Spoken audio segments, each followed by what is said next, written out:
Hello, my dear viewers. How are you all? I hope all is well. So I am Chandrapal and I welcome back in this videos. So दोस्तों मैं चंद्रपाल और मैं मुखर्जी नगर से करीब 2 साल से तैयारी कर रहा हूँ यूपीएससी के लिए और आप सभी को कुछ यूपीएससी से रिलेटेड 10 टिप्स देने वाला हूँ जो बहुत ही इम्पोर्टेंट टिप्स हैं। और अगर मेरा मानना है कि कोई भी यूपीएससी एक्सपीरियंस अगर उस टिप्स को फॉलो करता है तो अपने एग्ज़ाम की तैयारी में और एग्ज़ाम को निकालने के लिए बहुत ही अच्छा ये टिप्स मतलब उस बंदे के लिए साबित होगा। तो मेरा मानना है या मेरा आपसे रिक्वेस्ट भी है कि आप इस टिप्स को कम से कम थोड़ा ध्यान से देखें और इसको फॉलो करने का अनुसरण करें। तो चलिए सबसे पहले टिप्स है दोस्तों कि आजकल मोबाइल हर किसी के हाथ में है। तो मेरा पहला आग्रह है आप सभी से या पहला मेरा टिप्स है कि आप लोग मोबाइल को पढ़ते समय बिल्कुल दूर रख करके पढ़ें। मोबाइल से या मोबाइल में न्यूज़पेपर ये सब जो होती है चीज़ें बिल्कुल ना पढ़ें। जैसे मोबाइल से न्यूज़पेपर पढ़ने में क्या होता है कि उतना ज़्यादा जिस तरह से आप न्यूज़पेपर को हाथ में लेकर के पढ़ते हैं जितने फोकस के साथ उतने फोकस के साथ या उतने कंसल्टेंसी के साथ में आपका मोबाइल पर नहीं हो पाता है। तो मेरा रिक्वेस्ट है कि जब भी आप पढ़ाई करें तो आप मोबाइल के साथ में ना पढ़ें, मोबाइल को दूर रख करके पढ़ें। ये सबसे पहले नियम है और सबसे पहला टिप्स यही है कि मोबाइल को दूर रख करके ही पढ़ें।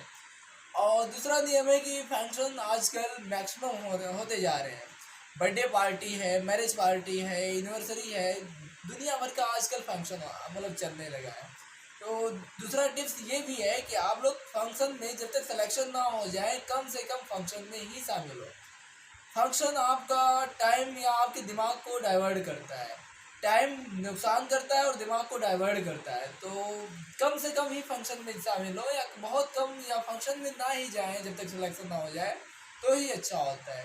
क्योंकि आपका दिमाग बार बार डाइवर्ट होगा और आपको फिर से एकाग्रचित्ता लानी पड़ेगी और जो कि आपके लिए अच्छा नहीं होगा या यूपीएससी एक्सपीरियंस के लिए अच्छा नहीं होता है।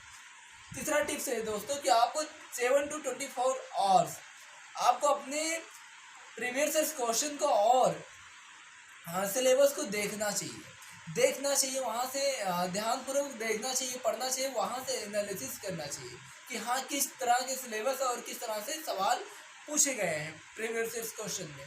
तो कम से कम आपको ये तीसरा टिप्स इट मीन्स कि 7 to 24 सातों दिन और 24 घंटा थोड़ा आपको उस पर बनाए रखना है अपनी नज़र को, सिलेबस और प्रीवियस क्वेश्चन पर। चलिए चौथे टिप्स पर आते हैं। हाँ, आप अगर यूपीएससी की तैयारी, चौथा टिप्स है दोस्तों कि आप अगर यूपीएससी की तैयारी कर रहे हैं तो आपका पूरा मन और पूरा ध्यान यूपीएससी की तैयारी पर ही होना चाहिए। उसके अलावा कोई अदर काम या अदर चीज़ पर फोकस नहीं देना चाहिए क्योंकि यूपीएससी एक ब्रॉड लेवल का एग्ज़ाम है और जो कि अगर आप पूरी ध्यान नहीं देंगे तो शायद आप इसमें फंस भी सकते हैं और बच भी सकते हैं। क्योंकि यूपीएससी हल्का फुल्का एग्जाम नहीं है माना जाए तो, एक ब्रॉड लेवल पर एक विस्तृत या एक ब्रॉड लेवल पर एग्जाम, इसके लिए एक गहन समझ की आवश्यकता होती है हर किसी को। अच्छा खासा एक गहन समझ आंसर राइटिंग में मदद करता है और इंटरव्यू में भी एक गहन समझ की बहुत अच्छी मतलब जानकारी होती है। और जब तक आप मेहनत से पढ़ेंगे नहीं, ध्यान लगा कर पढ़ेंगे, गहन समझ और नेक्स्ट टिप्स है आपका पांचवा टिप्स है दोस्तों, किसी भी टॉपिक को पढ़ने से उस पर पूरी तरह से पकड़ हासिल हो। कोई भी टॉपिक आप अगर पढ़ रहे हैं दोस्तों तो अगर उस पर पूरी तरह से जब तक पकड़ हासिल नहीं होता है ना तो बार बार या आगे की ओर उतना नहीं बढ़ना चाहिए। कोई भी टॉपिक हो उस पर पूरी तरह से पकड़ बना करके ही आगे की तरफ बढ़ना चाहिए। और 6 टिप्स है दोस्तों और सबसे पहले मतलब छठवां टिप्स है, आपको 24 घंटा पढ़ाई पर ही नज़र रखना चाहिए या यूपीएससी की तैयारी पर ही नज़र रखना चाहिए। उसमें से खाने पीने और सोने का टाइम निकालो। मतलब समझ रहे हैं ना, 24 घंटा आपका नज़र या आपकी जो दिमाग है पूरी तरह से पढ़ाई पर ही होनी चाहिए। उसमें से आपको खाने पीने, घूमने और कुछ मार्केटिंग करने का टाइम निकालना चाहिए। सातवां टिप्स है माय डियर फ्रेंड्स, न्यूज़पेपर जब भी पढ़े आप लोगों को या यूपीएससी एक्सपीरियंस को कोई ना कोई एक न्यूज़पेपर चुन करके पढ़ना चाहिए। और जब भी वो न्यूज़पेपर पढ़ें तो पेन और कॉपी के साथ जरूर पढ़ें। आठवां टिप्स है दोस्तों, और आपके पास यूपीएससी से रिलेटेड सभी हथियार उपलब्ध हो। क्योंकि जब तक आपके पास सामान या मटेरियल्स अवेलेबल नहीं रहेंगे दोस्तों, जब तक आपको हमेशा कमी का अभाव करेंगे और उतना जिस तरह से यूपीएससी डिमांड करता है पढ़ाई का, उस तरह से आपका पढ़ाई नहीं हो पाएगा। इसीलिए आपके पास पूरी तरह से या पूरी मटेरियल्स उपलब्ध हो। नौवां टिप्स है माय डियर फ्रेंड्स, भाषा जो आपकी है, चाहे हिंदी भाषा रहे चाहे हिंदी इंग्लिश भाषा रहे, आपकी भाषा धारा प्रवाह हो। पूरी तरह से आपकी जो भाषा है वो धारा प्रवाह रहे, उसमें किसी भी प्रकार का रुकावट ना रहे। और जो आपकी लास्ट टिप्स है या 10वां टिप्स है दोस्तों, जो आपकी लिखावट है उसमें अशुद्धियाँ बिल्कुल ना रहे, क्योंकि यूपीएससी ये सब बर्दाश्त नहीं करता है। आपकी भाषा धारा प्रवाह रहे, आपकी जो लिखावट है उसमें अशुद्धियाँ ना रहे।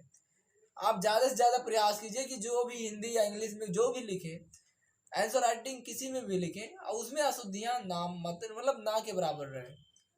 तो दोस्तों ये 10 टिप्स बेहतरीन से, और मुझे आशा है कि ये टिप्स आपके यूपीएससी की जर्नी को आसान बनाएगा। और दोस्तों ये अगर इसी तरह से और भी वीडियोस चाहिए तो और एक मेरा भी चैनल है study with enjoy bye CP, और आप इसको भी लाइक कर सकते हैं। उस पर भी यूपीएससी से रिलेटेड मैक्सिमम वीडियोज आते रहते हैं। और चलिए मिलते हैं नेक्स्ट वीडियो में, तब तक के लिए bye bye, take care, love you to all of you guys.